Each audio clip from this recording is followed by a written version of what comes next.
মাগফিরাত কামনা করি। 5ই আগস্ট ছাত্র জনতার বিজয় আনার জন্য যারা রক্ত দিল, জীবন দিল, অর্থ দিল, শ্রম দিল, মেধা দিল, এবং এই বিজয় আনতে যে বাংলাদেশের অসংখ্য আলেমে দ্বীন ফাঁসির কাস্টে ঝুলল, আল্লাহ রাব্বুল আলামিন তাদের এই শাহাদাতি মরণকে কবুল মঞ্জুর করুক। বলুন আমিন। আরো জোরে বলুন আমিন।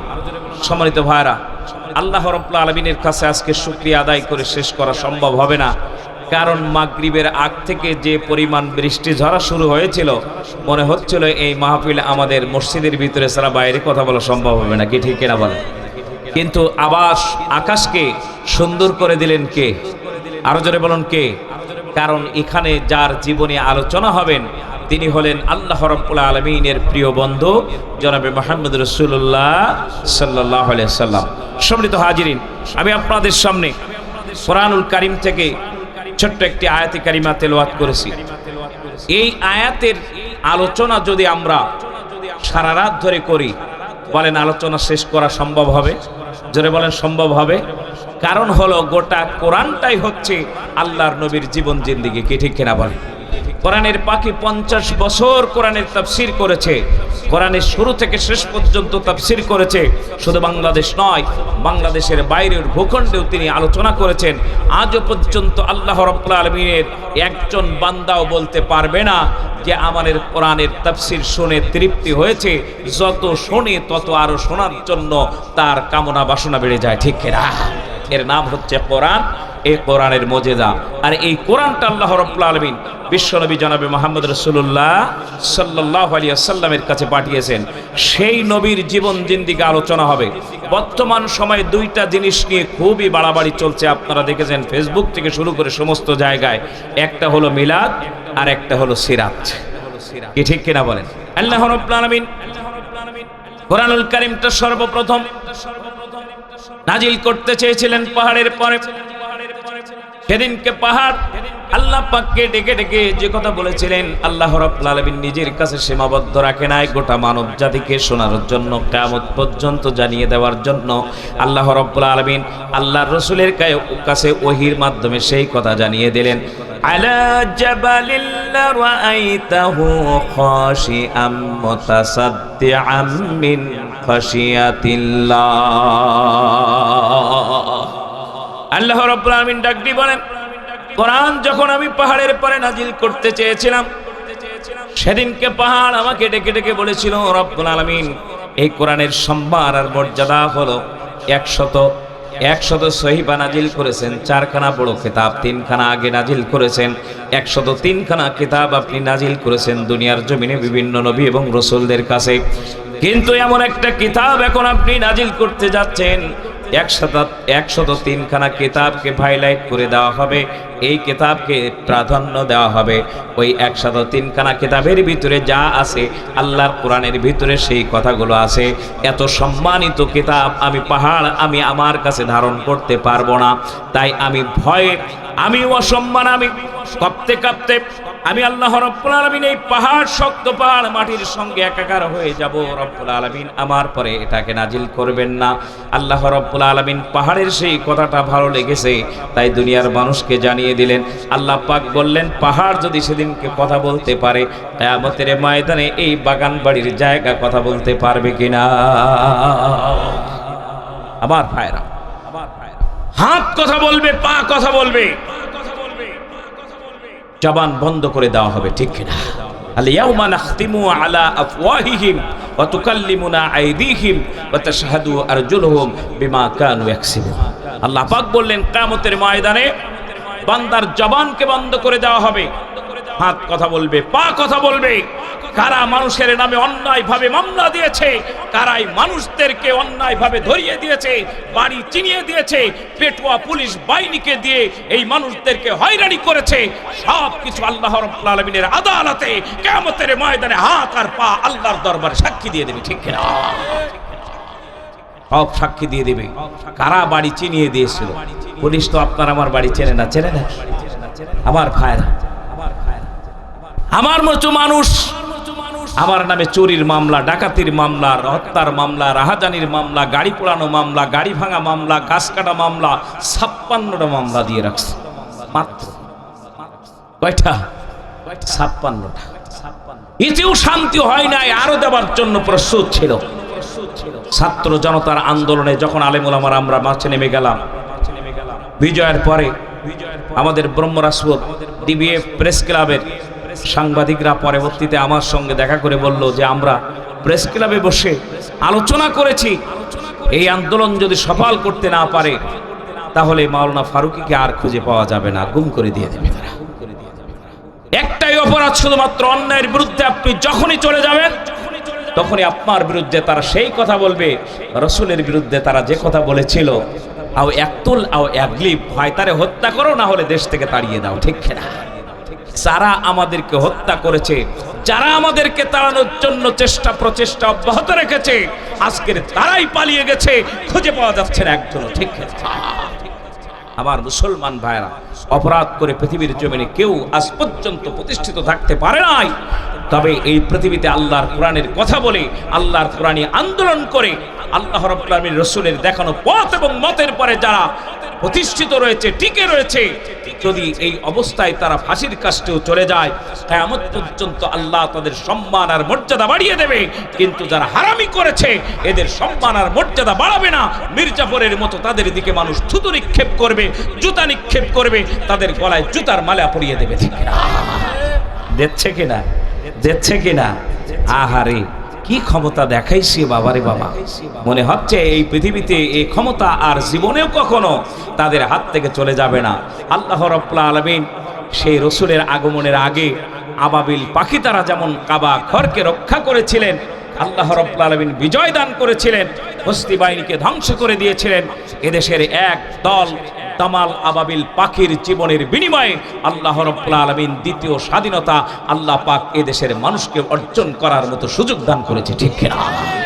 আমার ভাইরা, মূর্তি ভাঙতেছে তাই চোখে পানি আসতেছে, পাখির মতো গুলি করে মারলো আমার দেশের কলিজার টুকরা সোনার সন্তানদের, তখন তাদের চোখে পানি আসে নাই, তখন তাদের বগল ঘেমেছে। ঠিক না? আমার মুসলমান ভাইরা, এই জন্য সেই রসুলের জীবনী আজকের আলোচনা হবে, যে রসুল এই আন্দোলনের রাস্তা আপনাকে আমাকে দেখিয়েছে। ঠিক কিনা? আমার মুসলমান ভাইরা, বিশ্বনবীর সিরাত আলোচনা করতে গেলে দুইটা জিনিস এখানে চলে আসবে। একটা হলো সিরাত, মিলাদ, আর একটা হলো সিরাত। মিলাদ হচ্ছে তার জীবন বৃত্তান্ত, আর সিরাত হচ্ছে তার জীবনের কর্মবৃত্তান্ত। দুইটা জিনিস, একটা হলো জীবন বৃত্তান্ত আর একটা হলো কর্মবৃত্তান্ত। রসুলের জীবনের দুইটা অংশ, একটা অংশ হচ্ছে মক্কি জীবন আর একটা হচ্ছে মাদানী জীবন। ঠিক কিনা বলেন? মক্কি জীবনটা ছিল রসুলের জন্য সবচেয়ে নির্যাতনের জীবন, যেমন আমরা বিগত 17টা বছর কাটিয়েছি। ঠিক কিনা? আমার মুসলমান ভাইরা, রাসূল সাল্লাল্লাহু আলাইহি সাল্লাম নামাজ পড়তে গিয়েছে, সেজদায় গিয়েছে, কাফের বেঈমানরা রাসূলকে নামাজ পড়তে দেয় নাই। মাথার উপরে, ঘাড়ের উপরে উটের পচা নাড়ি ভুড়ি চাপিয়ে দিয়েছে। আচ্ছা ভাই, নামাজ পড়তে যাওয়া কি চুরি করার কাজ নাকি? জোরে বলেন। আমরাও মসজিদে নামাজ পড়তে গিয়েছি চোরের মতো, না জানি আবার পিছন দিক থেকে এসে পুলিশ কখন দাঁড়িয়ে যায়। ঠিক কিনা? আমাদের দেবহাটা মাওলানা আব্দুল হামিদ সাহেব একজন জলিলুল কদর আলেম, প্রখ্যাত একজন আলেম, প্রিন্সিপাল। তিনি বলছিলেন, মাওলানা ফারুকী মসজিদে নামাজের ইমামতি করে সালাম প্রিয়ে সুন্নাত নামাজ পড়তে যাব, সে সময় পেছন দিক থেকে মুসল্লিরা আমাকে ডাক দিয়ে বলছেন, হুজুর সুন্নত নামাজ তো পড়বেন, ভালো করে পড়েন, পিছনে দেখেন কমসে কম 20 জন পুলিশ এসে দাঁড়াই গেছে শুধু আপনার ধরার জন্য। 20 জন আপনাকে ধরার জন্য দাঁড়িয়ে গেছে। আব্দুল হামিদ সাহেব হুজুর সুন্নাত নামাজ পড়ে সালাম ফেরানোর আগেই আল্লাহ রাব্বুল আলামিনের পক্ষ থেকে কি কুদরতি নিজাম আসলো, সালামও ফিরাইছে, বিদ্যুৎও চলে গেছে। সালাম ফিরাইছে সুন্নাত নামাজে, বিদ্যুৎ চলে গেছে। যেই মাত্র বিদ্যুৎ চলে গেছে, হুজুর ওই ফাঁক দিয়ে বেরিয়ে গেছে। এখন পুলিশ আর হুজুরের খুঁজে পাচ্ছে। আমার ভাইরা, আল্লাহ রাব্বুল আলামিন এভাবে অসংখ্যবার ইমানদার বান্দাকে হেফাজত করেছেন। আরো জোরে বলেন, হেফাজত করেছেন কে? আমার মুসলমান ভাইরা, বারবার বলা হচ্ছিল একটু সিরাতের উপরে আলোচনা করার জন্য। বিশ্বনবীর জীবনটা দুই ভাগে বিভক্ত, একটা হলো মক্কি জীবন আর একটা হলো মাদানী জীবন। মক্কি জীবনটা রাসূলের জন্য ছিল সবচেয়ে নির্যাতনের জীবন।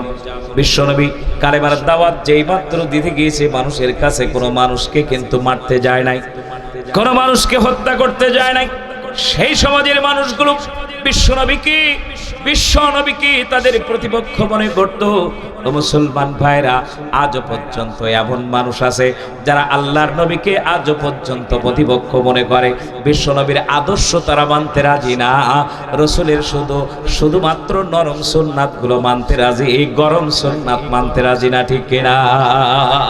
বলে আমরা রাসূলকে ভালোবাসি, তুমি ঘোড়ার ডিম ভালোবাসো, রাসূলের চাচার চাইতে তুমি এই পৃথিবীতে আল্লাহর নবীকে বেশি ভালোবাসতে পারো না, ঠিক কিনা?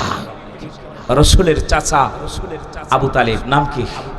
কালেমা পড়ে মুসলমান হয়েছে। আবু তালেবের মতো ভালোবাসতে আমরা পারি নাই।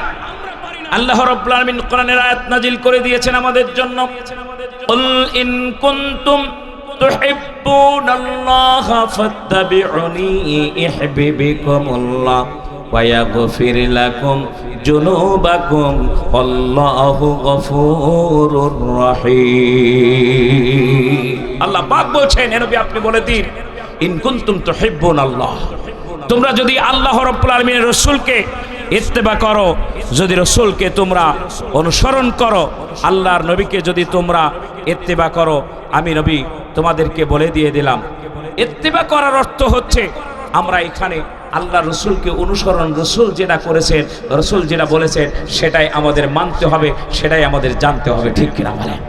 তাহলে রসুলকে ভালোবাসা হবে।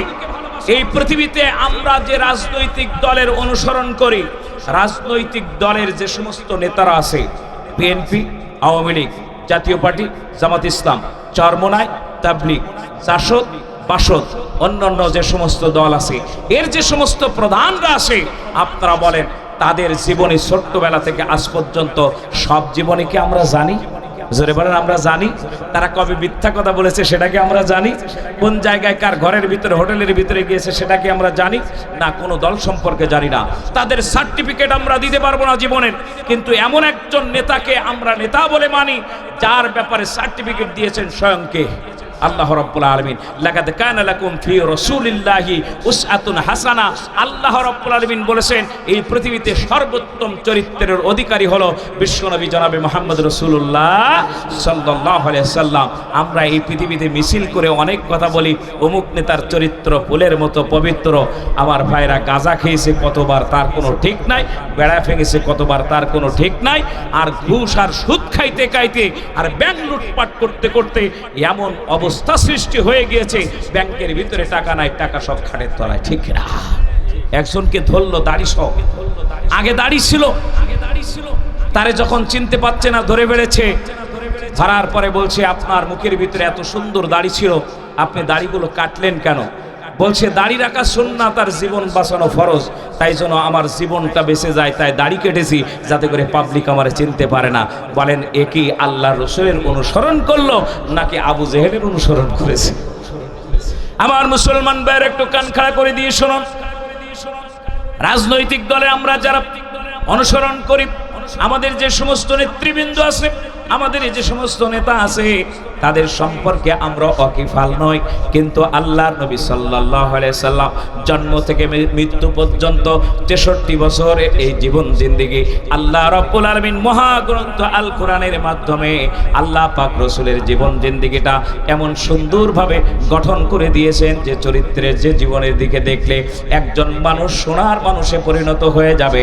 একজন মানুষ যদি রাসূলের চরিত্র, রাসূলের ব্যবহার যদি একবার যদি সে অনুসরণ করে, তাহলে হযরতে ওমরের মতো জান্নাতি মানুষ হয়ে যাবে, ঠিক কিনা? প্রথম নাম্বার হচ্ছে মক্কি জীবন। রাসূল এমন চরিত্র গঠন করেছে আমার আগে মাওলানা মুস্তাফিজুর রহমান হুজুর বলে গেছেন, এই চরিত্র যতক্ষণ পর্যন্ত আপনি আমি না উপহার দিতে পারবো, আল্লাহর কসম করে বলছি ইসলামী আন্দোলনে ততক্ষণ পর্যন্ত আপনার আমার গ্রহণযোগ্যতা কখনো আসবে না।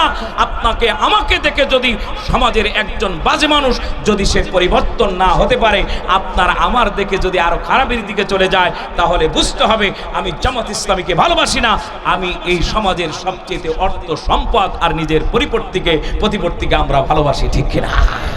আমাকে দেখে সমাজের মানুষ বুঝতে পারবে না এই মানুষটা একজন স্বতন্ত্র বিশ্ববিদ্যালয়ের একটা ছাত্র, জামাত ইসলামীতে ঢোকার কারণে 5 ওয়াক্ত নামাজ জামাতের সাথে আদায় করে, কোরআনুল কারীম অর্থসহ তেলাওয়াত করে, হাদিস তেলাওয়াত করে, ইসলামী সাহিত্য তেলাওয়াত করে। এর মধ্য দিয়ে এই মানুষটার চরিত্র সামাজিক কাজের ভিতরে সবার আগে তারে পাওয়া যায়, সমস্ত কাজে সে যায়, মানুষের সাথে টাউটারি করে না, মানুষকে কখনো ধোঁকা দেয় না। আল্লাহর নবী এই শিক্ষা আপনাকে আমাকে দিয়েছে, যতক্ষণ পর্যন্ত এই শিক্ষা আপনার আমার ভিতরে না প্রবেশ করবে, ততক্ষণ পর্যন্ত রাসূলের ভালোবাসা আপনার আমার ভিতরে আসবে না, ঠিক কিনা?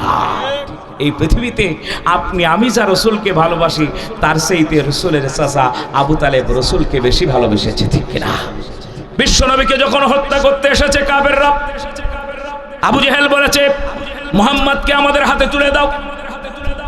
রাসূলের চাচা সেই সময় বলেছে আমার জীবন চলে যাবে, আবু তালেবের জীবন চলে যাবে, কিন্তু মুহাম্মাদের গায়ে একটি আঁচড় লাগতে দেব না। অথচ সেই আল্লাহর নবীর চাচা ইসলাম কবুল করে নাই, এই পৃথিবীর জমিনে সে মুসলমান হয় নাই, সে কালেমা পড়ে নাই। মৃত্যুর পূর্ব মুহূর্তে আল্লাহর নবী তার কানের কাছে যেয়ে বললেন, চাচা আপনাকে জোরে জোরে বলা লাগবে না, শুধুমাত্র আমার কানের কাছে মুখটা এনে শুধু এতটুকু শব্দ আপনি বলুন, লা ইলাহা ইল্লাল্লাহ, আর কিছু বলা লাগবে না, মুহাম্মদ রাসূল বলা লাগবে না, সাল্লাল্লাহু আলাইহি সাল্লাম বলা লাগবে না। তখন আবু তালেব ডাক দিয়ে বলেন, ও আব্দুল্লাহর বেটা মুহাম্মদ, আমার ভাতিজা মুহাম্মদ, একটু দাঁড়িয়ে দেখো, পাশে আবু জেহেল দাঁড়িয়ে আছে, আবুল আহাব দাঁড়িয়ে আছে, উতবা দাঁড়িয়ে আছে, মুগিরা দাঁড়িয়ে আছে। যদি আমি মৃত্যুর পূর্ব মুহূর্তে কালেমা পড়ে মৃত্যুবরণ করি, তাহলে এরা সারাটা জীবন আমার বিরুদ্ধে অপপ্রচার চালাবে। মৃত্যুর ভয়ে আব্দুল্লাহর বেটা মুহাম্মাদের ভয়ে কালেমা পড়েছে, এই জন্য আমি কখনো কোনো অবস্থায় কালেমা পড়তে পারবো না। অথচ এই পৃথিবীর জমিনে আব্দুল্লাহ আল্লাহর নবীর চাচার মতো ভালোবাসা পৃথিবীতে তারে কেউ ভালোবাসতে পারে নাই, ঠিক কিনা? সেই রাসূল যখন আল্লাহ রাব্বুল আলামিনের কাছে দোয়া করছেন চাচার জন্য, আল্লাহ রাব্বুল আলামিন কোরআনের আয়াত নাজিল করে দিয়ে বললেন, দোয়া বন্ধ করো মুহাম্মদ, দোয়া বন্ধ করো। কারণ সে কালেমা পড়ে মুসলমান হয় না, সে শিরকের ভিতরে ছিল, কুফরের ভিতরে ছিল, সে ইসলামী আন্দোলনকে কখনো গ্রহণ করে নাই। সে এই দেশে যেন ইসলাম প্রচার না হয় সেই আন্দোলনের সঙ্গে সম্পৃক্ত ছিল, সেই মানুষদের সঙ্গে উঠা বসা করত। এই জন্য খবরদার এই ব্যক্তির জন্য আর জীবনে কখনো যেন দোয়া করবে না, যতই সে ভালোবাসা দিক না কেন, সে তোমার দলভুক্ত না, সে আল্লাহর দলভুক্ত না। আমার মুসলমান ভাইরা, আমরা আজকে চাটুকারিতা করেছি, অসংখ্য এই ধরনের কালপিট যখন মৃত্যুবরণ করেছে, আমরা যে তাদের জানাজার নামাজে দাঁড়িয়ে বিভিন্ন কথা বলে তাদের জন্য দোয়া করেছি, অথচ আমার আল্লাহ পাক বলেছেন ওই কালপিটদের জন্য দোয়াও করা যাবে না, ঠিক কিনা? কথা আমার না, আমার কথা আপনার শোনা লাগবে, কিন্তু আল্লাহর কথা যদি আপনি না মানেন তাহলে কাফের হয়ে যাবেন, ঠিক কিনা? এই কালপিটদের জন্য কখনো কোনো অবস্থায় দোয়া করা যাবে না, কোনো অবস্থায় এদের জানাজার নামাজে যাওয়া যাবে না। আল্লাহর কোরআনের আয়াত, আল্লাহ রাব্বুল আলামিন বলেছেন এদের জানাজার নামাজের ধারেও যাবে না। যারা এই পৃথিবীতে আল্লাহর কোরআন কায়েম হোক, কোরআন দিয়ে পার্লামেন্ট চলুক, যারা এইটাকে জীবনে কখনো চায় না এটা বন্ধ করার জন্য, যারা নতুন করে কারিকুলাম এই বাংলাদেশে যারা সৃষ্টি করেছে, শিক্ষা ব্যবস্থাকে ধ্বংস করে দিয়ে ঘরে ঘরে নাস্তিকতার ঘনঘটা তারা তৈরি করার জন্য ছাত্র ছাত্রীগুলোকে, আমাদের কলিজার টুকরা সন্তানগুলোকে যারা বেঈমান আর কাফের বানানোর জন্য ষড়যন্ত্র করেছিল, এদের জানাজার নামাজেও যাওয়া যাবে না, এদের জন্য দোয়াও করা যাবে না। কথা কার? আরো জোরে বলেন কার? ভয় লাগতেছে নাকি আপনাদের? ভয় লাগার দিন শেষ, 5 তারিখ পার হয়ে গেছে। আমার কথা না, আমার মুসলমান ভাইরা, নবীজিকে এত সুন্দরভাবে ভালোবাসলেন, সেই নবী এই পৃথিবীতে চাচার জন্য দোয়া করতে গেলেন, আল্লাহ রাব্বুল আলামিন বাধা দিয়ে দিলেন, দোয়া করা যাবে না। অতএব আমাকে আপনাকে আল্লাহর নবী শিক্ষা দিল, পৃথিবীর জমিনে যারা কোরআনের সঙ্গে সম্পৃক্ত না হবে, কোরআনী আন্দোলনের সঙ্গে যারা সম্পৃক্ত না হবে, আপনার কথায় ভালো লাগতেও না পারে, সে কথাও আল্লাহ রাব্বুল আলামিন 1400 বছর আগে ঘোষণা করে দিয়েছে। যখন তুমি কোরআনের হক কথা বলবে, দেখবে কিছু মানুষের গায়ের ভিতরে জ্বালা উঠে যাবে, এরা কখনো মুমিন হতে পারে না। ওয়া ইযা তুলিয়াত আলাইহিম আয়াতুহু সাদাতুহুম ঈমানাও ওয়া আলা রাব্বিহিম ইয়াতাওয়াক্কালুন।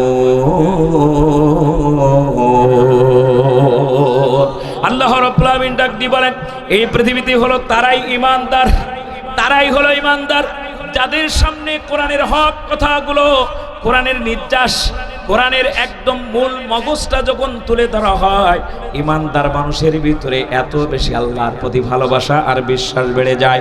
ওই ঈমানদার মানুষটা শুধু বলতে থাকে, আরো কোরআনের আলোচনা করুন, এমন আলোচনা শুনতে চায়, কারণ এই আলোচনার মধ্য দিয়ে আমার জীবনটা পাল্টে যাক, এটাই আমি জীবনে চাই।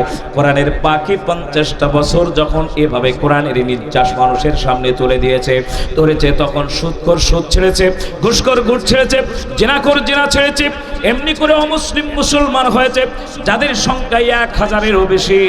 এইগুলো দেখার পরে আবু জেহেল আর আবু লাহাবের দোসররা চিন্তা করলো, এই মানুষটার হাতে যদি এইভাবে কালেমা পড়ে মানুষেরা যদি মুসলমান হয়ে যায়, সুদখোর যদি সুদ ছেড়ে দেয়, ঘুষখোর যদি ঘুষ ছেড়ে দিয়ে দেয়, তাহলে তো আমাদের সংখ্যা আস্তে আস্তে কমতে থাকবে। অতএব কোনো অবস্থায় আর এই পৃথিবীর জমিনে এই কোরআনের ফাঁকিকে বাঁচতে দেওয়া যাবে না। তাই তাকে ষড়যন্ত্র করে গ্রেফতার করে তার নামে মিথ্যা মামলা দিয়ে তারা বলেছে 3 মাইল দূরের থেকে আমরা দেখেছি কোরআনের পাখি ধর্ষণ করেছে। বলুন নাউজুবিল্লাহ। 3 মাইল দূরের থেকে দেখেছে। তোমার চোখের ভিতরে এত পাওয়ার, জাহাঙ্গীরনগর বিশ্ববিদ্যালয়ে যখন 100 মেয়েকে ধর্ষণ করলো, তোমার চোখে পড়ে নাই? আল্লাহ রাব্বুল আলামিন বলছেন, কিয়ামতের ময়দানে যারা দেখার পরেও দেখে নাই, এদের চোখগুলোকে আল্লাহ রাব্বুল আলামিন বন্ধ করে দিবেন। ঠিক না? মান আ'রাদা আন যিকরি, আল্লাহ রাব্বুল আলামিন ডাক দিয়ে বলেন, ফা ইন্না লাহু মাঈশাতান দানকা ওয়া নাহশুরুহু ইয়াওমাল কিয়ামাতি আমা ক্বালা রাব্বি লিমা হাশারতানি আমা। আল্লাহ রাব্বুল আলামিনের কাছে তারা বলবে, আল্লাহ, আমরা তো দুনিয়ায় সব দেখতাম, ব্যাংকের ভিতরে কত টাকা আছে সেগুলো মাইরে খাইতে হবে কিভাবে সেটাও আমরা দেখতে পেতাম, কোন জায়গায় কত টাকা আছে, কয়লা খেতে হবে, নদীর বালি খেতে হবে, পাথর খেতে হবে, পাহাড় খেতে হবে, বিদ্যুৎ খাইতে হবে, সমস্ত কিছুকে খাইতে হবে, সব আমরা খাইছি, এই চোখ দিয়ে দেখেছি। আল্লাহ, এখন এই কিয়ামতের ময়দানে এসে আমরা দেখতে পাচ্ছি না কেন? আমাদের চোখের আলো কোথায় গিয়েছে? আল্লাহ রাব্বুল আলামিন ডাক দিয়ে বলবে, চোখটা তোমার ওই হারাম খাওয়ার জন্য আমি দান করি নাই, চোখটা আমি তোমার দান করেছিলাম আল্লাহর কোরআন দেখে, সেই অনুযায়ী কোরআনের রাজ কায়েম করা, সেই অনুযায়ী কোরআনের সংসদ কায়েম করা, পার্লামেন্ট থেকে শুরু করে, রান্নাঘর থেকে শুরু করে, সেক্রেটারিয়েট পর্যন্ত কোরআন দিয়ে চলবে। এই জন্য তোমার কোরআন, তোমার চোখ দিয়েছিলাম, কিন্তু তোমার চোখ দিয়ে যখন তুমি এগুলোকে বাদ দেওয়া, এগুলোকে দেখা বাদ দিয়ে তুমি কোন জায়গায় কোন মাল আছে এটাকে খাওয়ার জন্য তুমি সামনের দিকে অগ্রসর হয়েছিলে, আমি তোমাকে খাওয়ার সুযোগ করে দিয়েছিলাম, কিন্তু হজম করার সুযোগ দেই নাই। হজম করার সুযোগ দিছে না, বুঝতেও পারে নাই। খালাম্মা আগে চলে যাবে। আমি দেখলাম একদম ফিরাউনের জীবনী আর এই নব্য ফিরাউনের জীবনের সঙ্গে 100% মিলে গিয়েছে, 100% মিলে গিয়েছে। একটুখানি মিল করে দিচ্ছি। 9ই মুহররম আল্লাহ রাব্বুল আলামিনের পয়গম্বর মুসা আলাইহিস সালাম সমস্ত সৈন্য বাহিনী নিয়ে তার ইমানদার লোকদেরকে নিয়ে এলাকা ছেড়ে চলে যাচ্ছে ফিলিস্তিনে, মিশর ছেড়ে দিয়েছে। 9ই মুহররম, 9ই মুহররম হযরত মুসা আলাইহিস সালাম চলে যাচ্ছে। নাকি মুসা আলাইহিস সালাম ফিরাউনের সঙ্গে যুদ্ধের জন্য প্রস্তুতি নিচ্ছিল নাকি? না, এই আবাবিল পাখিরা বলল, আমরা মাত্র 9 দফা দিলাম, যদি 2 দফা মেনে নিত তাহলে কিন্তু আর কাজ হতো না আমাদের। কি ঠিক কিনা বল? আল্লাহ রাব্বুল আলামিন তিনি যে আল্লাহ, আমরা বিশ্বাস করলাম কার উপরে? পিটার হাঁস কখন ডিম পাড়বে তাই। আমেরিকার রাষ্ট্রদূত পিটার হাঁস কখন ডিম পাড়বে আর ওই ডিমের থেকে বাচ্চা উঠবে। আমরা পিটার হাঁসের দিকে তাকায় আছি, বিশ্বাস করেছি পিটার হাঁসের উপরে, বিশ্বাস আমাদের চলে গেল পিটার হাঁস। আল্লাহ রাব্বুল আলামিনের পরে আর বিশ্বাস নাই, পিটার হাঁস আমাদের ক্ষমতায় বসাই দেবে। আল্লাহ রাব্বুল আলামিন ডাক দিয়ে বলছেন, পিটার হাঁস তাই নিজেই বাঁচতেছে না, ওর পিঠ বাঁচতেছে না, মানুষ ওরে মেরে ফেলার জন্য ষড়যন্ত্র করছে, আর তোমরা তারের উপরে বিশ্বাস করেছো। এই নির্বাচনে তোমাদের বিজয় দেওয়া যায় না, বিজয় দিলে পিটার হাঁসকে তোমরা আমি খোদা, আমি আল্লাহ, আমার চাইতে সম্মান বেশি দিবা। বলুন নাউজুবিল্লাহ। আমার মুসলমান ভাইরা, যুবক ভাইরা 9 দফা দাবি করল। 9 দফা দাবি করার পরে এক দফাও মানতে রাজি না। কারণ কি? কারণ হচ্ছে আমার চতুর্পাশে তো 5000 ভারতীয় দেহরক্ষী, ভারতীয় দেহরক্ষী 5000। বাংলাদেশের কোনো সেনাবাহিনী বিশ্বাস করে না, বিমান বাহিনী বিশ্বাস করে না, নৌবাহিনী বিশ্বাস করে না, বিডিআর বিশ্বাস করে না, পুলিশ বিশ্বাস করে না, আর্মিকে বিশ্বাস করে না, র্যাব বিশ্বাস করে না, এনএসআই বিশ্বাস করে না, কোনো গোয়েন্দা বাহিনীও বিশ্বাস করে না, একমাত্র বিশ্বাস করে ভারতীয় বাহিনীকে। তাই চতুর্পাশে রেখেছে ভারতীয় 5000 বাহিনী। দেখেন না এয়ারপোর্ট দিয়ে কিভাবে দৌড়াচ্ছিল, জীবনের নিরাপত্তা দিচ্ছে। কিন্তু আল্লাহ পাক যদি নিরাপত্তা না দেয়, পৃথিবীর কেউ নিরাপত্তা দিতে পারে না, ঠিক কিনা? তারা যুদ্ধ করতে চায় না, আবাবিল পাখিরা শুধু বলেছে আমাদেরকে বৈষম্য বিরোধী, আমাদের কোটা, এই যে আন্দোলন, এটাকে শুধু আপনি মেনে নেন, আমাদের চাকরির সুযোগ করে দিয়ে দেন। বলে চাকরির সুযোগ হবে না। 9 দফার একটাও মানতে রাজি না। ছাত্র জনতা আবাবিল পাখি বলল 9 দফা নয়, এবার 1 দফা। 9 রে ঘুরুই 1 বানাই দিয়েছে, ঠিক কিনা? চেয়েছিলাম অধিকার, হয়ে গেলাম রাজাকার, তারপরে হয়ে গেলাম সরকার, কি ঠিক কিনা? বলে আমার মুসলমান ভাইরা, যে কথা মূল্য বলতে চেয়েছি, যখন তারা এই পৃথিবীতে ফিরাউন হযরত মুসা আলাইহিস সালামকে সব যখন মিশর থেকে চলে যাচ্ছে ফিলিস্তিন চলে যাওয়ার জন্য, সকালবেলা ফিরাউন খবর পেয়ে গেল 9 মুহররম। ডাক দিয়ে বলে, ফিরাউন ডাক দিয়ে বলেন মুসাকে যাইতে দেওয়া যাবে না। ফিরাউন যদি মুসা আলাইহিস সালামের পিছনে না লাগতো, 9 দফা যদি মেনে নিত, তাহলে কিন্তু ফিরাউনের ওই পানিতে ডোবা সম্ভব হতো না, ঠিক কিনা? শুধুমাত্র যদি ফিরাউন মুসা আলাইহিস সালামের পিছনে না ধাওয়া করতো, যাচ্ছে যাক, চলে যাক, ওর পিছনে আমি ধাওয়া করব না, কিন্তু ওর মরণ হবে, ওর মরণ হবে বাহরাকাল জুম। এই নদীর নাম হচ্ছে বাহরাকাল জুম, এই নদীর ভিতরে তার মরণ হবে। এই জন্য বাড়ির থেকে সেজে গুজে তারপরে চলে গেল মুসা আলাইহিস সালামকে ধরতে। আজকের 10ই মুহররম, 9 মুহররম বের হয়ে গেছে, 10ই মুহররম চতুর্দিক থেকে ঘিরে ফেলেছে। যেমন বাংলাদেশ, ঠিক তেমনটা মুসা আলাইহিস সালাম, 3 দিক থেকে ফিরাউনের বাহিনী, আর এক পাশে মুসা আলাইহিস সালাম, এ পাশে বঙ্গোপসাগর, ও পাশে বাহরাকাল জুম। নদী ছাড়া আর কিছু নাই, হয় পানিতে মরতে হবে, না হলে ফিরাউনের বাহিনীর কাছে মরতে হবে, ঠিক কিনা? 2টা অপশন আপনার কাছে, হয় ফিরাউনের বাহিনীর কাছে আপনার শহীদ হতে হবে, না হলে পানিতে হাবুডুবু খেয়ে মরতে হবে। মুসা আলাইহিস সালামকে ডাকতে ইমানদাররা বললেন, মুসা, এখন তো আমাদের 2টা অপশন চলে এসছে, হয় ফিরাউনের কাছে আমাদের জীবন দিতে হবে, না হলে পানিতে ডুবে মরতে হবে। মুসা আলাইহিস সালাম বললেন, ওতালা হয়ে না, ওতালা হবে না, ইন্নাল্লাহা মা'আস সাবিরিন, নিশ্চয়ই ধৈর্যশীলদের সঙ্গে আল্লাহ রাব্বুল আলামিন আছে। ধৈর্য হারা হয় না।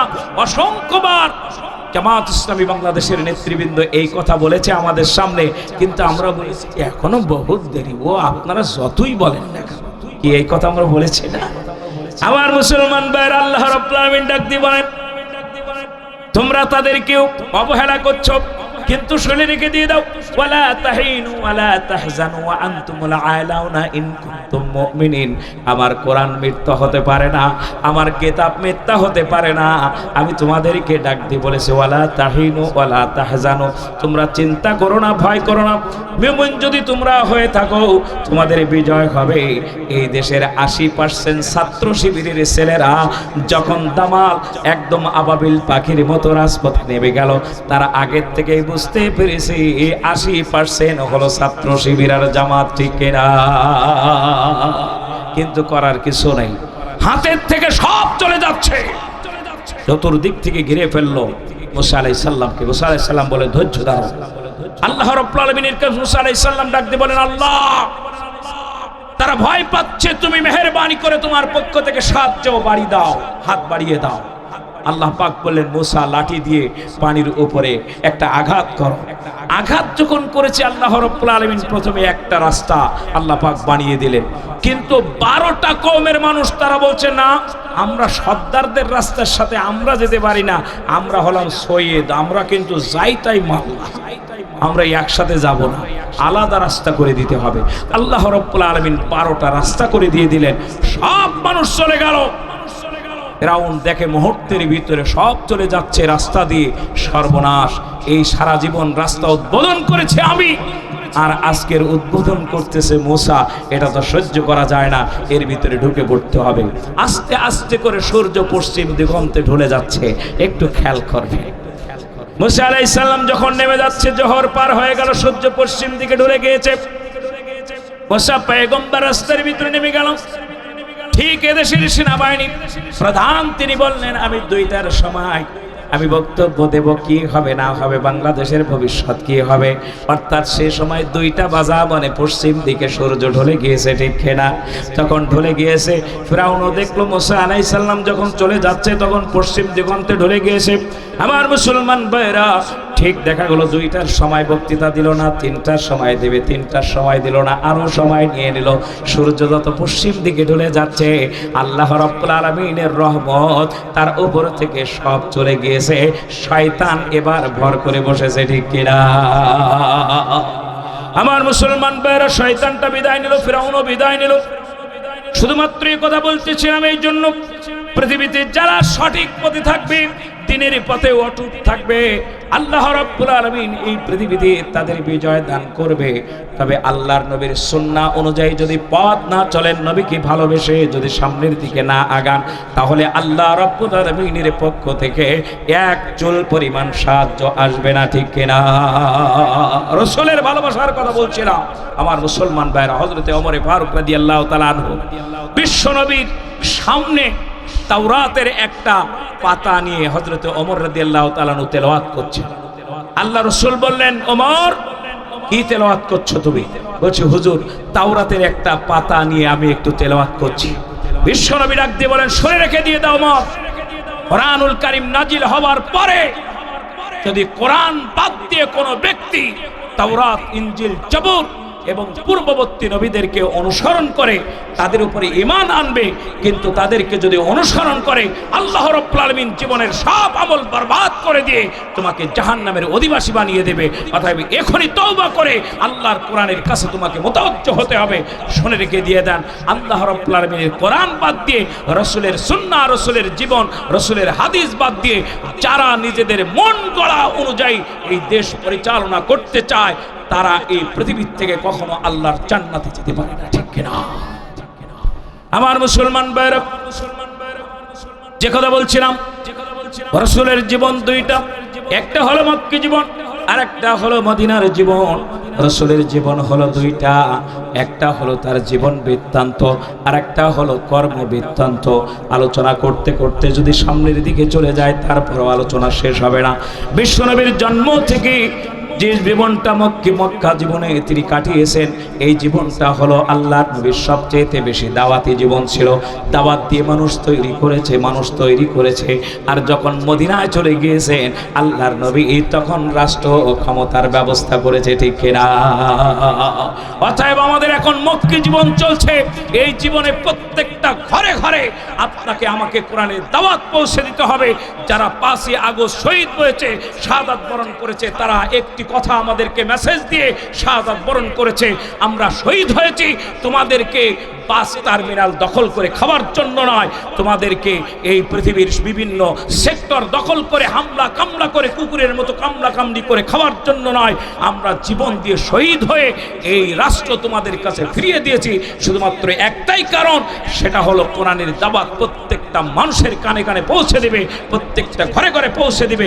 যদি এটা না দাও, আমরা যে জীবন দিয়ে এই দেশকে দ্বিতীয়বার স্বাধীন করে তোমাদের হাতে তুলে দিয়ে দিলাম, জগদ্দল পাথরের মতো সিন্দাবাদের ভূত যখন চেপেছিল, সেই ভূতকে তাড়িয়ে দিয়ে তোমাদের হাতে দিয়েছি। যদি তোমরা এই কোরআনের দাওয়াত, রাসূলের সুন্নাহর দাওয়াত ঘরে ঘরে পৌঁছে না দাও, কিয়ামতের ময়দানে আমরা শহীদরা আল্লাহর আদালতে তোমাদেরকে আসামি বানিয়ে দেব, ঠিক কিনা? আমার মুসলমান ভাইরা, কান খাড়া করে দিয়ে শোনো, বিশ্বনবী সাল্লাল্লাহু আলাইহি ওয়াসাল্লাম এই পৃথিবীতে যখন মানুষের কাছে কালেমার দাওয়াত নিয়ে গেছেন, তখন আল্লাহর নবীকে তারা দাওয়াত ভালোভাবে রাসূলের কাছ থেকে গ্রহণ করে নাই।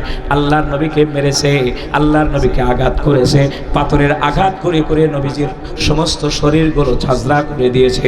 যখন উমরা করার জন্য গিয়েছিলাম, তখন তায়েফের জমিনে গেলাম, সামনে বসে আছি, ড্রাইভার ডাক দিয়ে বললেন, হুজুর এই সেই জায়গাটা যে জায়গায় বিশ্ব নবীকে একবার নয় দুইবার নয় পাথর নিক্ষেপ করে করে তার জীবনটাকে ঝাঁঝরা করে দিয়েছে। একবার রাসূল রক্তক্ষরণ হওয়ার পরে অজ্ঞান হয়ে গিয়েছে, আবার দ্বিতীয়বার রাসূল যখন হুঁশ ফিরে পেয়েছে, আবার তারা পাথর মেরেছে। দুষ্ট ছেলেরা, এদেশে এমন একটা বাহিনী আছে যারা আলেমদের উপরে নির্যাতন করেছে, টর্চার করেছে, ইসলামী আন্দোলনের কর্মীদেরকে নিজের হাতে জবাই করে তারপরে দুনিয়ার জমিন থেকে সরিয়েছে। ঠিক তেমনটা ছিল আল্লাহর নবীর মক্কি জীবনে। ওই সময় অসংখ্য নবীর সাহাবীদেরকে আগুনের গোলাগুলো, আগুনের কাঠের দোলাগুলো তাদের শরীরের ভিতরে এভাবে ঠেসে ধরেছে। সমস্ত শরীর থেকে সবগুলো আগুন যখন দেহের ভিতরে প্রবেশ করেছে, বড় বড় তার ভিতরে এরকম বড় বড় শরীরের ভিতরে জায়গা হয়ে গেছে। আমার মুসলমান ভাইরা, আজকের একটু তাকিয়ে দেখেন, আমাদের আগে যারা আবু জেহেলরা ছিল, ঠিক এদেশের দামাল ছেলেদের কোরআনের পাখিগুলোকে ঠিক অমনভাবে এই পৃথিবীর থেকে পঙ্গু করে দিয়েছে, চোখ তুলে নিয়েছে। আমরা যখন জিজ্ঞাসা করেছিলাম ডক্টর শফিকুর রহমান শফিকুল ইসলাম মাসুদ ভাইকে, দেলোয়ার ভাই এই হলো পৃথিবীর জমিনে একজন জীবন্ত শহীদ, এত পরিমাণে টর্চার করেছে তাদেরকে, এত টর্চার মনে হয় আবু জেহেলরাও রাসূলের সাহাবীদের উপরে করে নাই। জিজ্ঞাসা করা হয়েছিল এতবার রিমান্ডের ভিতরে আপনাদের নিয়েছে, সবচেয়ে কষ্টদায়ক রিমান্ড আপনাদের জন্য কি ছিল একটুখানি বর্ণনা করুন। আমার মুসলমান ভাইরা কান খাড়া করে দিয়ে শোনো, আমরা তো জীবনে বহু ভাব দেখাই, আমি জামাতের অমুক, আমি অমুক শিবিরের, একটুখানি তাদের জীবন জিন্দেগি তাকিয়ে দেখেন। জিজ্ঞেস করা হলো আপনাদেরকে এতবার রিমান্ডে নিল, তার ভিতরে কষ্টদায়ক রিমান্ডটা কি ছিল? বলে কি আমাদের দুইজনকে রিমান্ডে নেওয়ার পরে একটা ময়লাযুক্ত বাথরুমের ভিতরে নিয়ে গেল। বাথরুমের প্যানের ভিতরে সব ময়লা পায়খানা লাগানো আছে, ওই বাথরুমের প্যানের ভিতরে আমাদের হাত দুটো বাঁধা, ওই অবস্থায় মাথাটা ধরে গেটিটা ধরে ওই বাথরুমের ময়লা অযুক্ত প্যানের ভিতরে যখন ঢোকায় দিল, আর পা দিয়ে এই জায়গাটায় চেপে ধরেছে 5টা মিনিট। ওই সময় 5 মিনিটের ভিতরে গোটা দেহের জন্য খবর হয়ে গেল। এর সেইতে কষ্ট আর নির্যাতনের রিমান্ড আমাদের জন্য কোনো কিছু ছিল না। এত মার মেরেছে, কারেন্টের শর্ট দিয়েছে, কারেন্টের হিটের উপরে আপনার হিটারের পরে পেশাব করতে বলেছে, আমাদের জন্য পুরুষত্ব নষ্ট হয়ে যায়। এমনিভাবে তারা টর্চার করেছে, কিন্তু বাথরুমের ফ্যানের ভিতরে যখন এই মাথাটা ধরে ঢুকাই দিয়ে তারপরে ঘেডির পরে পা দিয়ে যখন বুট দিয়ে এইভাবে চেপে ধরেছে, আমার মুসলমান ভাইরা বলে 5টা মিনিট জন্য আমাদের জন্য 5টা বছরের মতো ওই সময়টা ছিল।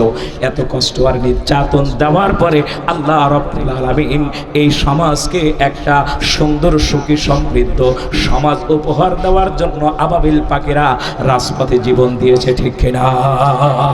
আর আমরা সেটা পাওয়ার পরে ময়দানে তো যাই নাই, 1 সেকেন্ডের জন্য আন্দোলন করে নাই। তারা আজকে টার্মিনাল দখল, বিদ্যুৎ অফিস দখল, ডিসি অফিস দখল, কোর্ট দখল, বিভিন্ন জায়গা দখল করার জন্য কুকুরের মতো পাগল হয়ে গিয়েছে, ঠিক কিনা? একদল চেটে পুষে খেয়ে চলে গেছে, আর একদল না খেয়ে যেন হায়নার মতো হয়ে আছে, কোনটা ধরে আর কোনটা খায়। খাবার জন্য আমাদের এই যুবকরা জীবন দেয়, খাওয়া বন্ধ করার জন্য তারা জীবন দিয়েছে। রাসূল সাল্লাল্লাহু আলাইহি সাল্লাম এই নির্যাতন নিপীড়ন সমাজ বন্ধ করার জন্য 15 বছর বয়সে হিলফুল ফুজুল প্রতিষ্ঠা করেছিলেন, ঠিক না? হিলফুল ফুজুল এমনি রাসূল প্রতিষ্ঠা করে না। আমার মুসলমান ভাইরা, বিশ্বনবী সাল্লাল্লাহু আলাইহি সাল্লামের জীবন যদি একটা একটা করে খুঁটি করে দেখেন, সামনের দিকে যত যাবেন তত মজা পাবেন, যত সামনের দিকে যাবেন তত মনে হবে যে আহারে আমরা কি করলাম। রাসূলের সাহাবীদের জীবনে যদি আপনি দেখেন, তারা কষ্ট আর নির্যাতন স্বীকার করে জাতিকে একটা সুখী সমৃদ্ধ একটা সমাজ দান করেছিলেন।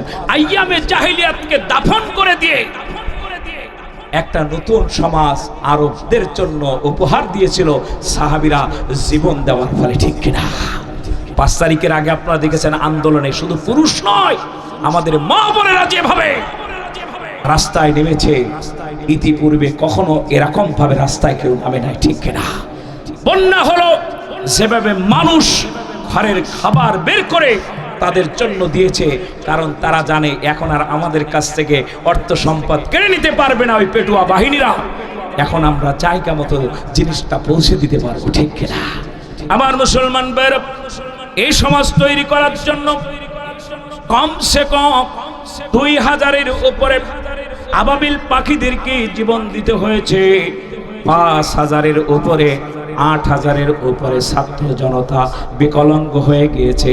আবার মুসলমান ভাইরা একটু তাকায় দেখেন, রাসূলের মাক্কি জীবনে ঠিক একই অবস্থা সাহাবীদের জীবনে হয়েছে।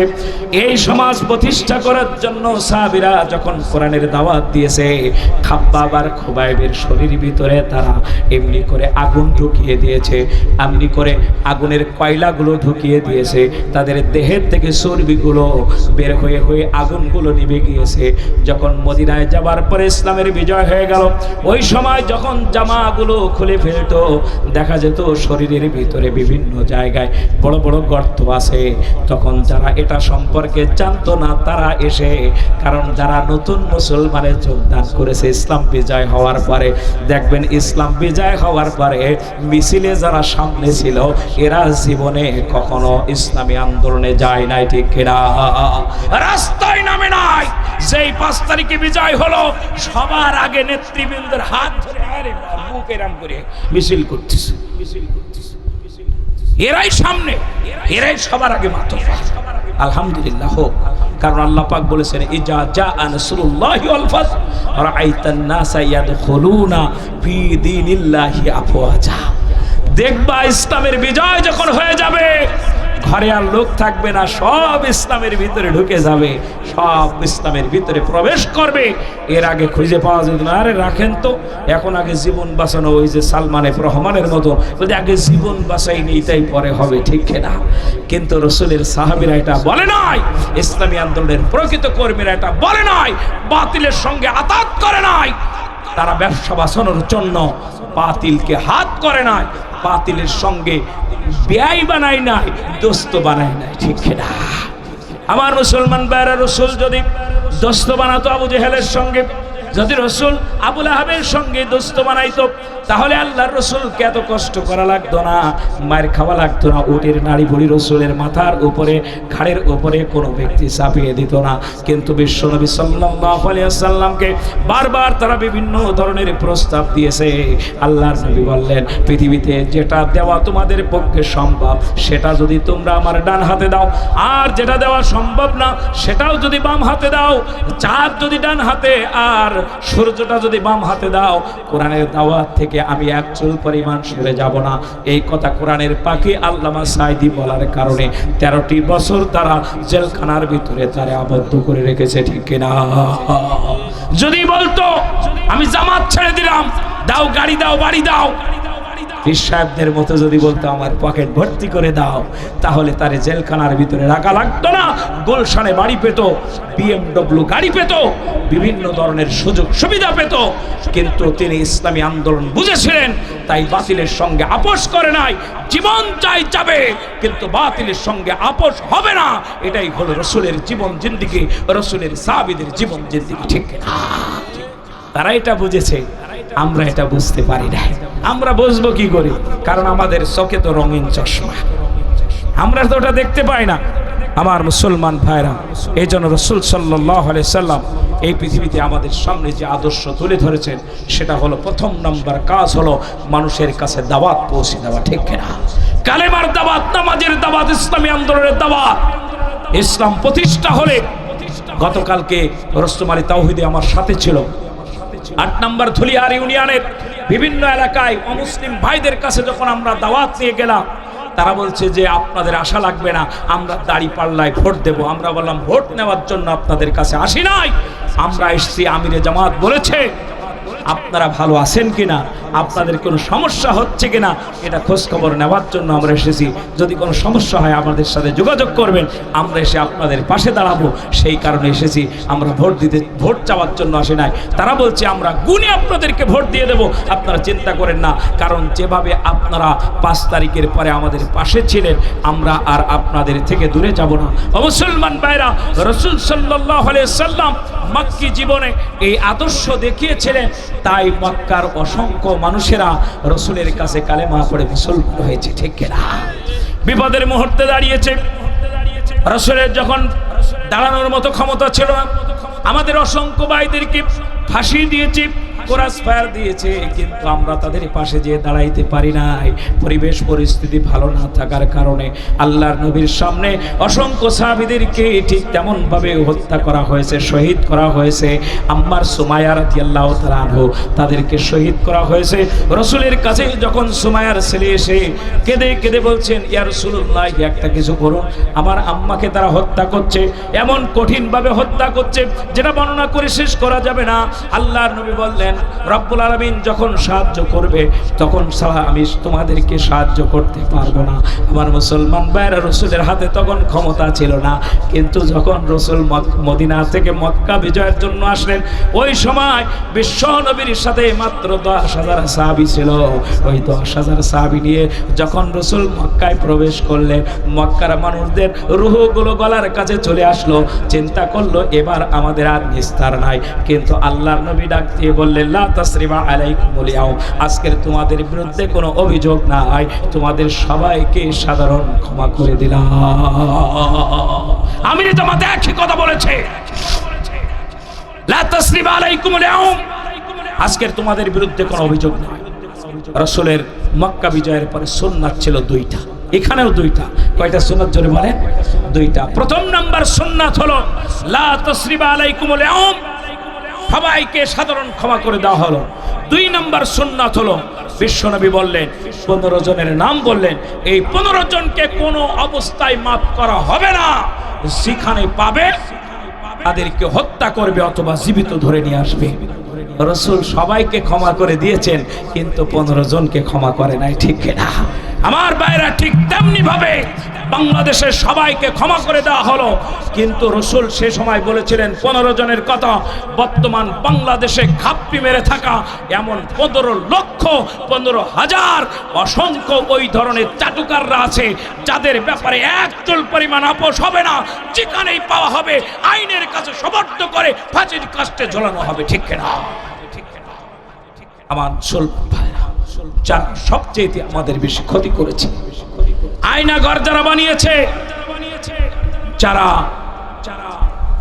মাওলানা মতিউর রহমান নিজামের মতো মানুষকে ফাঁসিতে ঝুলিয়েছে, আল্লামা সাইদি সাহেবের মতো মানুষকে চিকিৎসা করার নাম করে এনে ভালো মানুষকে ইনজেকশন পুশ করার মাধ্যমে যারা শহীদ করেছে, এদেরকে কি ক্ষমা করা যাবে? জোরে বলেন, যাবে? এদের 14 গোষ্ঠী ক্ষমা করা যাবে না, এদের ক্ষমা করার সুযোগ নাই। রাসূল বললেন 15 ব্যক্তিকে, 15 জনকে ক্ষমা করা হবে না। তার ভিতরে একজন হচ্ছে আব্দুল্লাহ ইবনে খাতাল। এই আব্দুল্লাহ ইবনে খাতাল যারা রাসূলের কাছে এসে কালেমা পড়ে মুসলমান হলো, মুসলমান হওয়ার পর রাসূল ভালোবেসে তাকে যাকাত আদায় করার জন্য নিযুক্ত করলেন। আমার ভাইরা, বিগত দিনে যখন জামাত ক্ষমতায় ছিল, জামাত বিএনপি জোট ক্ষমতায় ছিল, অসংখ্য এই সাতক্ষীরার মানুষ এমপি সাহেবের পিছনে পিছনে ঘুরঘুর করেছে, জামাত অফিসে ঘুরঘুর করেছে, কিন্তু দেখা গেল যেই মাত্র আমরা শেষ হয়ে গেলাম, এই বাংলাদেশে যখন ওই জিন্দাবাদের ভূতরা যখন চেপে বসেছে, ঠিক সেই সময় ওই গিরগিটির দলগুলো রং পাল্টিয়ে আমাদের থেকে দূরে যে আমাদের নাম তালিকাগুলো পুলিশের কাছে এরাই সবচেয়ে বেশি প্রচার প্রসার করেছে, ঠিক কিনা? এখন আবার তারা এসে সুরসুরি করছে। আমি বললাম, আমি এই বাগান বাড়ির ভাইদেরকে বলতে চাই, এদের নাম তালিকা করুন, এদের তালিকাবদ্ধ করুন, এদের কোনো অবস্থায় ছাড় দেওয়া যাবে না, কারণ এরা আব্দুল্লাহ ইবনে খাতালের উত্তরসূরি। অতএব এদের যদি ছেড়ে দেওয়া হয়, আবার আমাদের ঘাড়ের পরে বিপদ চেপে বসবে, ঠিক কিনা? আমার মুসলমান ভাইরা, যারা ত্যাগী মানুষ, খাব্বাব, খোবাইব, আম্মার সুমাইয়ার মতো ত্যাগী মানুষ, তারা ইসলামী আন্দোলনের জন্য এক চুল পরিমাণ দূরে সরে যায় নাই, খারাপ মুহূর্তেও সরে যায় নাই, আবার ভালোর মুহূর্তে তারা আমাদের থেকে সরে যায় নাই। এরাই হলো ইসলামী আন্দোলনের এক নম্বর মানুষ। অতএব এদেরকে সব জায়গায় প্রাধান্য দিতে হবে, অন্য কারোকে এইভাবে প্রাধান্য দেওয়া যাবে না। আমার মুসলমান ভাইরা, এই জন্য আমাদেরকে আল্লাহর নবীর জীবন জিন্দিগি প্রথম নাম্বার হলো প্রতিটা মানুষের বাড়িতে বাড়িতে আমাদের দাওয়াতি কাজ দিয়ে কর্মী তৈরি করতে হবে, সমর্থক তৈরি করতে হবে।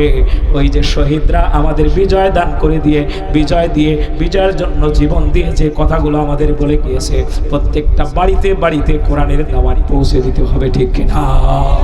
এই দাওয়াত যদি পৌঁছে না দিয়ে কর্মী যদি না তৈরি করতে পারি, শুনে রেখে দিয়ে যান, বিগত দিনে আমাদের উপরে যা নির্যাতন হয়েছে তার চাইতে 100 গুণ বেশি নির্যাতন আপনার আমার উপরে আবার ধেয়ে আসবে, ঠিক কিনা? অতএব কোরআন শিখতে হবে, রাসূলের জীবন থেকে আমাদের আদর্শ গ্রহণ করতে হবে, বিশ্বনবী সাল্লাল্লাহু আলাইহি সাল্লামের আদর্শ দিয়ে আমাদেরকে সমাজ প্রতিষ্ঠা করতে হবে। মসজিদের ভিতরে সেই চরিত্র আমাদেরকে দেখাইতে হবে। আমাদের চরিত্র দেখে মানুষজন ইসলামী আন্দোলনের ভিতরে দলে দলে প্রবেশ করে, আমাদের ভিতরে যেন কোনো প্রকার অহংকার রিয়া না থাকে। ফাসাব্বিহ বিহামদি রাব্বিকা ওয়াস্তাগফির। আল্লাহ রাব্বুল আলামিন বিজয় দান করেছে, সিজদার মাধ্যমে আল্লাহ পাকের শুকরিয়া আদায় করতে হবে। মানুষের সঙ্গে দাম্ভিক্য দেখিয়ে ইসলামী আন্দোলন করা কোনো ভালো মানুষ, ভালো কর্মী, ভালো একজন দায়িত্বশীলের চরিত্র হতে পারে না, ঠিক কিনা? এই জন্য আসুন, আমরা সামনের দিকে বেশি আগাইতে চাই না। সকাল থেকে সেই সংগঠনের কাজ দিয়ে সারাক্ষণ ব্যস্ত আছি। আপনাদের এখানে আসার আগ পর্যন্ত জামাত অফিসে মিটিংয়ে ছিলাম, এখনো পর্যন্ত আমাদের মনোহর হোসেন মমিন ভাই ফোনের ভিতরে আছে, এখনো আমাদের রাতের বেলায় কার্যক্রম আছে, সেগুলো চলবে। এই জন্য আপনাদের সামনে বেশিক্ষণ আর আমরা কথা বাড়াতে পাচ্ছি না। আল্লাহ রাব্বুল আলামিন তৌফিক দিলে, যেহেতু এখন পরিবেশ ভালো হয়ে গেছে, আমরা সামনের দিকে আরো বেশি বেশি আলোচনা করতে পারবো ইনশাআল্লাহ, ঠিক কিনা? শুধুমাত্র 4টা কথা বলে শেষ করব, যেহেতু অসংখ্য মা বোনেরা এসেছে। আল্লাহর নবী সাল্লাল্লাহু আলাইহি সাল্লাম বলেছেন, আমার আম্মাজান বউজান, সমস্ত জায়গায় আপনাদের সবচাইতে বেশি অবদান এই 5 তারিখে বিজয়ে, আপনাদের সবচাইতে বেশি অবদান, ঠিক কিনা? যখন ছেলে শহীদ হয়ে গেছে, মা ঘর থেকে বের হয়েছে, আমরা দেখেছি কাঁঠাল নিয়ে এসেছে রাজপথে। জিজ্ঞাসা করা হলো, মা কাঁঠাল নিয়ে আসলেন কেন? বলে, আমার ছেলে শহীদ হয়ে গেছে, ওই ছেলে আমার কাঁঠাল খেতে পারে নাই, এই যারা রাজপথে আছে এরা সব আমার ছেলে, তাই আমার এই ছেলেগুলোকে ওই ছেলেকে খাওয়াইতে পারি নাই, তাই এই কাঁঠালের কোয়াগুলো এদেরকে খাওয়ানোর জন্য আমি বাড়ির থেকে কাঁঠাল নিয়ে এসেছি। ছোট্ট ছোট্ট বাচ্চাগুলোকে কোলের ভিতরে করে মায়েরা এসেছে রাজপথে, বলেছে আমার সন্তান চলে গেছে, আমার আর বেঁচে থেকে লাভ কি হবে, আমার এই সন্তানকেও কোরবানি দেওয়ার জন্য রাজপথে এসেছি। আমার আম্মাজান বাবাজান, আপনাদের অবদান প্রত্যেকটা জায়গায় আছে, কারণ এই পৃথিবীতে রাসূলের প্রথম শহীদ সাহাবী হলো হযরত সুমাইয়া রাদিয়াল্লাহু তাআলা। ইসলামের জন্য সুমাইয়া রাদিয়াল্লাহু তাআলা আনহা সর্বপ্রথম জীবন দিয়েছে। অতএব তোমাদের গুরুত্ব এই পৃথিবীতে কিন্তু কম নয়, মনে করো না যে তোমাদের গুরুত্ব কম আছে। মহিলা অঙ্গনে সব চাইতে বেশি আপনাদের কাজ করতে হবে। প্রত্যেকটা ওয়ার্ডে ওয়ার্ডে, গ্রামে গ্রামে, মহল্লায় মহল্লায়, প্রত্যেক সপ্তাহে আপনাদেরকে বৈঠকের ব্যবস্থা করতে হবে। কোরআন শুদ্ধভাবে তেলাওয়াত করার জন্য আপনাদেরকে ব্যবস্থা করতে হবে। এইভাবে যদি কর্মী তৈরি করতে না পারেন, সামনে কিন্তু বিজয় আসা আমাদের জন্য সম্ভব হবে না, ঠিক কিনা? এই জন্য মা বোনদের জন্য মাত্র 4টা কথা। জোরে বলেন, কয়টা? 4টা। রাসূল বলেছেন 4টা কাজ যদি করতে পারো, আল্লাহর নবী বলেছেন জান্নাতের 8টি দরজা তোমাদের জন্য ওপেন করে দেওয়া হবে। কয়টি দরজা? 4টি কাজ করতে হবে। কাজ কয়টা আর দরজা কয়টা? খুলে দেওয়া হবে। প্রথম নাম্বার, আল মারআতু ইজা সাল্লাত খামসাহা। রাসূল বলেছেন কোন অবস্থায় নামাজ কাজা করা যাবে না। 5 ওয়াক্ত নামাজ যথা সময় আদায় করতে হবে। মহিলাদের না পুরুষের? আর পুরুষের? এদের আর পড়া লাগবে না। লাগবে? আগে নামাজ। যার নামাজ নাই তার দিন নাই, যার দিন নাই তার ইসলামী আন্দোলন নাই। ঠিক কিনা বলেন? এই জন্য ইসলামী আন্দোলনের কর্মী হতে গেলে রিপোর্টের ভিতরে জামাতের সাথে কয়েকত নামাজ পড়েছেন আগে লিখতে হবে। ঠিক কিনা বলেন? কোরআন পড়েছে কিনা আগে লিখতে হবে। আমার আম্মাজান বউজানরা কান খাড়া করে দিয়ে শুনুন, রাসূল বলেছেন আল মারআতু ইজা সাল্লাত খামসাহা, 5 ওয়াক্ত নামাজ যথা সময়ে আদায় করতে হবে। 2 নাম্বার, ওয়া সামাত শাহরাহা, রমজান মাস যখন আসবে তখন রমজানের রোজাগুলো রাখতে হবে। যতক্ষণ পর্যন্ত না আপনি অসুস্থ হন ততক্ষণ পর্যন্ত রমজানের রোজা রাখতে হবে। চেহারা সুন্দর রাখার জন্য আপনি রোজা রাখবেন না। আল্লাহ পাক চাইলে রমজান মাসে এমন আপনার রোগ দিতে পারে, আপনার চেহারা তো দূরের কথা, আপনার ওর অঙ্গ প্রত্যঙ্গ ভস্কে যেতে পারে, ঠিক না? এই জন্য রসুল বলেছেন 2 নাম্বার ফাসারা, আল্লাহ রসুল বলেছেন 2 নম্বরে হলো তোমার রোজা রাখতে হবে। 3 নাম্বার রসুল বললেন ওয়া আহসানাত ফারজাহা, রসুল বললেন 3 নম্বরে পর্দা করতে হবে। কি করতে হবে? পর্দা করতে হবে। পর্দা করবে কি? পর্দার বীজ তো 17 বছরে মেরে দিয়েছে। আমাদের বাংলাদেশের কোন মেয়ে 17 বছর আগে গেঞ্জি গায়ে দিয়ে ঘুরতো না, আর অন্য একটা গায়ে দেবে গলার পরে রেখে, যেন উনি আল্লামা সাইদি, ঘাড়ের পরে একটা রুমাল রেখে দিয়েছে। আহা কি অবস্থা আমার ভাইরা, আমার মুসলমান ভাইরা। রসুল বলেছেন 3 নম্বর হলো আহসানাত ফারজাহা, পর্দা করতে হবে। 4 নাম্বার ওয়া আতওয়াত বালাহা, 3 নাম্বার ওয়া আহসানাত ফারজাহা। কবিলমুনিতে মাহফিলে গেছি, কবিলমুনি, হ্যাঁ কবিলমুনি। যাওয়ার পরে একজন মুরব্বী আমার কাছে চিঠি লিখে দিয়েছে, হুজুর একটু পর্দার ব্যাপারে বলবেন। তা আমি বললাম, মা বোনদের যদি করা লাগে পর্দা, আগে সাইজ করতে হবে মাহফিলে যত এসেছে মদ্দা, কারণ স্ত্রী আপনার, মেয়ে আপনার। আমি ফারুকি আর মেহেদি ভাই 2 জন পর্দা করে দিতে পারবো? জোরে বলেন পারবো? খাই আপনার, গায়ে আপনার, থাকে আপনার, বাড়ি সব আপনার, আমি তো আপনাকে পর্দা করে দিতে পারবো না। এর জন্য আপনাকে সবচেয়ে বেশি অ্যালার্ট হতে হবে। যারা পর্দা করে না, রাসূল বলেছে এরা হলো দায়ুস, আর দায়ুস লা ইয়াদখুলুল জান্নাহ, দায়ুস কখনো আল্লাহর জান্নাতে যাবে না, যাবে না, যাবে না, কখনো যেতে পারে না। অতএব আগে সবার আগে পর্দার বিধান আপনাকে চালু করতে হবে। বাড়িতে আপনার স্ত্রী, আপনার সন্তান, বাড়িতে যারা মা বোন আছে তাদের পর্দা করতে হবে। 4 নাম্বার রাসূল বলেছেন ওয়া আতওয়াত বালাহা, স্বামীদেরকে প্রাণ খুলে খেদমত করতে হবে, ঠিক কিনা? আর আপনার খেদমত করলো আর আপনি তারপরে টর্চার করলেন, গরুর মতো 2 হাত দিয়ে পিটালেন, এটা তো কোনো মানুষের কাজ হতে পারে না। হতে পারে বলে? এটা তো গরুর কাজ। আপনি গরুর উপরে যেভাবে মারেন, আপনি আপনার স্ত্রীর সঙ্গে সেই ব্যবহার করলেন, আপনি তো যোগ্য বেটা লোক না, একটা অথর্ব হিজলা মার্কা বেটা লোক ছাড়া আর কিছু হতে পারে না। মাথা ঠান্ডা করে আপনি বোঝান, অবশ্যই আপনার স্ত্রী বুঝবে, ঠিক কিনা? এই 4টা কাজ যদি আমার আম্মাজান বাবুজানরা করে, আল্লাহর কসম দিয়ে বলছি, আল্লাহ রাব্বুল আলামিনের রাসূলের ওয়াদা, আর রাসূল যে কথা বলেছেন, আল্লাহ রাব্বুল আলামিন যেটা বলতে বলেছেন, ওমা ইয়ানতিকু আনিল হাওয়া ইন হুয়া ইল্লা ওয়াহয়ু ওয়া ইউহা, রাসূল আল্লাহ পাক বলে দিয়েছেন, আমার রাসূল জবান দিয়ে সেই কথা বলে, আমার ওহীর মাধ্যমে যে কথা রাসূলের কাছে বর্ণনা করা হয় সেই কথা বলে, নিজের থেকে কোনো কথা বলতে পারে না। নবীজি বলেছেন এই 4টা কাজ যদি তোমরা করতে পারো, জান্নাতের 8টি দরজা তোমাদের জন্য ওপেন করে দেওয়া হবে।